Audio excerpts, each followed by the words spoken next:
only we should do three property in CSS. First is the white space, no wrap, no spacing. Here is this class have available, no wrap, overflow hidden, and third one is text hyphen is ellipse.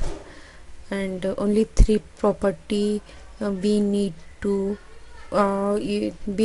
set in first line ellipse text. Can you see? I'm refreshing the browser. Now it will be effect, right? Can you see? Here is showing a dot dot, every text comes in one line. And let's take second example, how to set two line into the one line using Tailwind CSS. Just I am using same thing, text.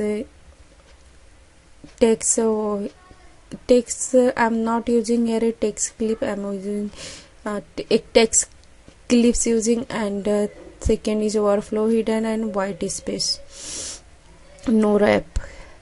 Only three property also I am using here is, but difference comes only here.